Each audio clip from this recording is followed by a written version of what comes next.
तो दोस्तों आपको क्या लगता है कि भारत आने वाले समय में अपने स्वदेशी इंजन को बनाकर तैयार कर पाएगा, जिसका फाइनली नाम यहाँ पर कावेरी 2.0 होने वाला है, जो कि हमारे तेजस MK2 को पावर्ड करेगा। ऐसे में कई सारे जानकारों की तरफ से ये बताया जा रहा है कि जब ये कावेरी हमारा बनकर तैयार हो जाएगा तो इसके थ्रू हम अपने तेजस MK1A और साथ ही तेजस MK2 को भी पावर्ड आने वाले समय में कर पाएंगे। लेकिन बहुत ही जल्द हम अमेरिकन इंजन जो कि F404 है उसको अपने तेजस के अंदर से रिप्लेस करते हुए दिखाई देंगे। ऐसे में बहुत ही अहम हो जाता है कि आखिरकार यहाँ पर GTRE की तरफ से पूरा जो काम है वो कहाँ पर पहुँच चुका है और फाइनली इसका जो अभी बचा हुआ काम है वो आखिरकार कितना बचा हुआ है और कितना लंबा समय अभी लगने वाला है। तो आपको बता दें कि हमारा जो कावेरी इंजन है वो अभी टेस्टिंग के लिए रशिया पहुंच चुका है और रशिया में ये माना जा रहा है कि इस बार ये अपने सारे टेस्ट को क्लियर कर लेगा और इसके बाद में ये घातक अनमैन्ड कॉम्बैट एरियल व्हीकल के अंदर इनबिल्ट किया जाएगा। लेकिन अब यहाँ पर GTRE का जो मेन फोकस है वो 2.0 होने वाला है, ऐसा GTRE की तरफ से कहा जा रहा है।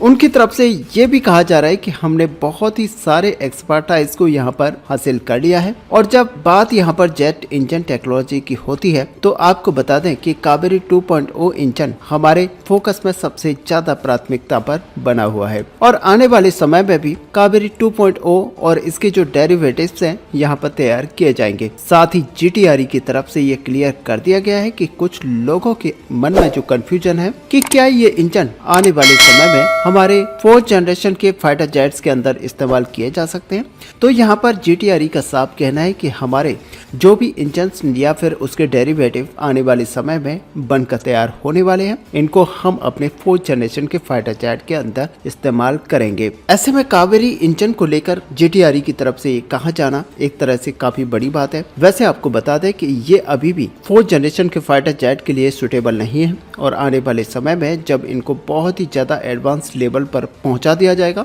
तब भी ये हमारे तेजस MK2 फाइटर जेट के लिए शायद ही सुटेबल हो पाए और ऐसे में उतनी जो थ्रस्ट है जनरेट कर पाए जो कि हमारे तेजस MK2 फाइटर जेट के लिए जरूरी है। और उनकी तरफ से ये भी कहना है कि जो एडवांस क्राइटेरिया है उसको पूरा करने के लिए ऑलरेडी जो GTRE है वो फॉरेन कोलैबोरेशन को फॉर्म कर रही है, जहाँ पर एक एडवांस कॉम्बैट एयरक्राफ्ट के लिए एक अलग ही इंजन को डेवलप किया जाएगा। क्योंकि 5th जनरेशन इंजन की जहाँ तक बात की जाए तो भारत ने ये चीजें करने के लिए अपने आप को पूरी तरह से तैयार कर लिया है और बहुत ही जल्द आपको ये होता हुआ दिखाई देगा। हालांकि यहाँ पर देखा जाए तो भारत की पूरी कोशिश है कि फॉरेन कोलैबोरेशन को यहाँ पर फॉर्म किया जाए, जिससे कि टाइम को यहाँ पर सेव किया जा सके और साथ ही पैसे को भी सेव किया जा सके। और इसीलिए यहाँ पर मानना यह है कि अगले आने वाले 10 साल बहुत ही अहम होने वाले हैं, जहाँ पर भारत एक स्वदेशी इंजन को बनाकर तैयार कर लेगा और तब एक बड़ी क्वांटिटी में यहाँ पर को रेडी किया जाएगा। लेकिन यहाँ पर सबसे बड़ी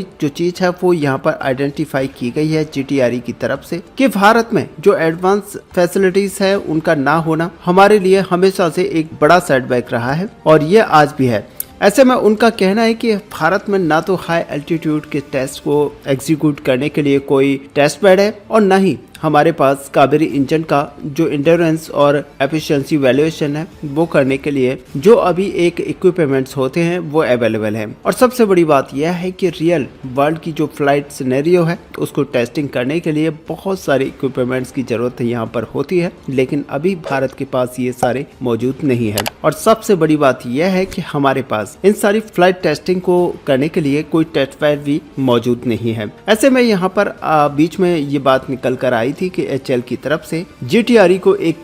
फ्लाइट टेस्ट पैड मुहैया कराया जाएगा और इसके साथ ही एक ऐसे एयरक्राफ्ट को भारतीय वायुसेना से निकाल कर लिया जाएगा जो कि एक टेस्ट पैड के रूप में यहाँ पर यूज किया जाएगा, जिसमें कि कावेरी इंजन को इनबिल्ट किया जाएगा और उसके बाद में टेस्ट को अंजाम दिया जाएगा। लेकिन यहाँ पर पूरा भरोसा है कि रशिया के ऊपर हमारी जो ओवर डिपेंडेंसी है ये एक दिन काफी कम होगी और भारत में जो चीजें चल रही है वो काफी रफ्तार के साथ में बढ़ेंगी। ऐसे में आपको बता दें कि हाल ही में 1600 करोड़ की जो डिमांड है वो GTRE की तरफ से की गई है एक ऐसी फैसिलिटी को यहाँ पर तैयार करने के लिए जिसके अंदर हाई एल्टीट्यूड टेस्टिंग को किया जा सके। और ऐसे में आप मानकर चले कि मिनिस्ट्री ऑफ डिफेंस की तरफ से जैसे ही यहाँ पर अप्रूवल मिल जाता है तो कार्य भी शुरू कर दिया जाएगा और उसके बाद में जो अगला एक टारगेट होगा वो यहाँ पर फ्लाइट टेस्टिंग का होगा, जिसमें संभावित है कि SU-30 MKI या फिर MiG-29 को अप्रूवल यहाँ पर मिल सकता है और किसी एक एयरक्राफ्ट को यहाँ पर as a flying test pad इसको यूज किया जाएगा।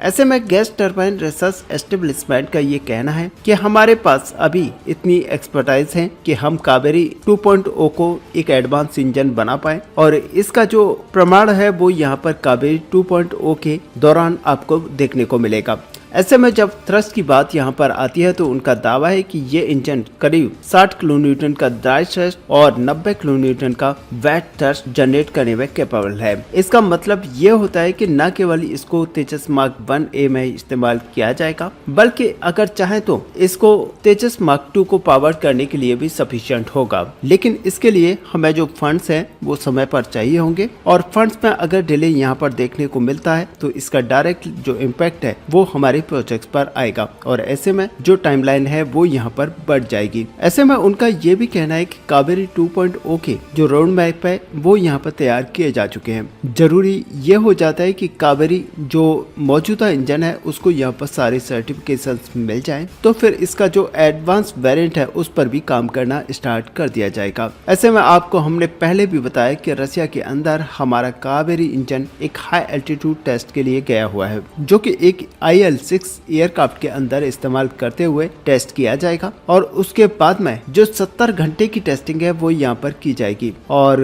उसके बाद हमारे जो वैज्ञानिक हैं उनकी तरफ से पूरी तरह से इसको मॉनिटर किया जाएगा और आप सच मानिए कि एक बार जब इसको सारी सर्टिफिकेशंस मिल जाएंगे तो ये घातक अनमैन्ड कॉम्बैट एरियल व्हीकल के अंदर इस्तेमाल किया जाएगा और साथ ही आने वाले समय में इसको हम अपने तेजस MK-1A फाइटर जेट के अंदर इस्तेमाल कर रहे होंगे। इसके बाद में आपको ये भी बता दें कि जो आफ्टर बर्निंग सेक्शन है उसकी भी यहाँ पर प्रोडक्शन स्टार्ट कर दी गई है। सबसे बड़ी बात यह है कि ये जो आफ्टर बर्निंग सेक्शन है इसको इंटीग्रेट करने के बाद में किस तरीके का परफॉर्मेंस निकल कर आता है ये बड़ी बात होगी और एक तरह से देखा जाए तो ये बहुत ही रिकॉर्ड समय में इसको तैयार किया जा रहा है, जहाँ पर GTRE ये क्लेम करती है कि ये इंजन हमें शीघ्र अतिशीघ्र देखने को मिले क्योंकि भारतीय वायुसेना की जो ओवर डिपेंडेंसी है वो रशिया के ऊपर काफी हद तक है। इसके साथ ही दोस्तों आपको बता दें कि भारतीय नौसेना भी अब अपने राफेल लड़ाकू विमान की डील को फाइनल करने की काफी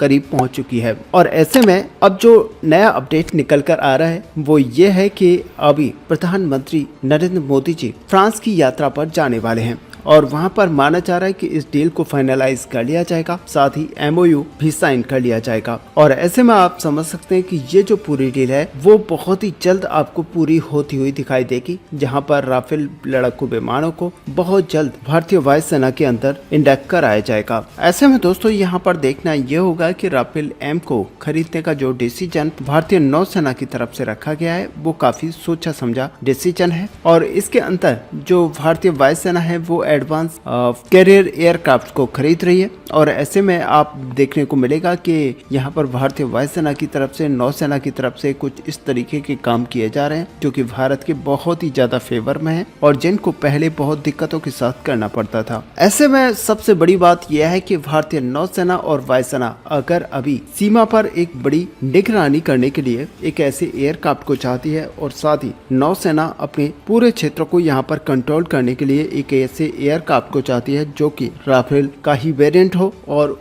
वो एक मरीन वेरिएंट हो और अब यहाँ पर राफेल एयरक्राफ्ट को बहुत ही जल्द चुन लिया जाएगा। साथ ही बताया यहाँ तक जा रहा है कि एक जो एयरक्राफ्ट है वो यहाँ पर भारतीय नौसेना के अंदर बहुत ही जल्द इंडक्ट कराया जाएगा क्योंकि वो एयरक्राफ्ट सीधे फ्रांस की नौसेना से निकाल कर भारतीय नौसेना को प्रदान किया जाएगा। ऐसे में दोस्तों आपको पता ही है कि राफेल M एक डेडिकेटेड नेवल फाइटर जेट है जो कि राफेल का ही एक मरीन वेरिएंट है और इसे कैरियर ऑपरेशंस के लिए डिजाइन किया गया है और ये एडवांस एवियोनिक्स, वेपनरी और रोबोट एयरफ्रेम के साथ देखने को मिलता है और ये रिग्रेस नेवल कॉम्बैट के लिए काफी सुटेबल भी है। ऐसे में दोस्तों देखा जाए तो दो पॉजिटिव न्यूज थी, जहां पर एक तरफ हम अपने नए इंजन को यहां पर मॉडिफाई कर रहे हैं, डेवलप कर रहे हैं, और वहीं दूसरी तरफ हम राफेल एम जो कि भारतीय नौसेना के लिए 26 की संख्या में खरीदा जाना है, उसको लेना स्टार्ट कर चुके हैं। ऐसे में दोस्तों आपका इस पूरे टॉपिक को लेकर क्या व्यू है, आप अपना व्यू हमें कमेंट पे लिखकर जरूर बताएं। साथ ही अगर वीडियो आपको अच्छी लगी हो तो लाइक और शेयर करना ना भूलें। मिलते हैं नेक्स्ट वीडियो में, तब तक के लिए जय हिंद, जय भारत।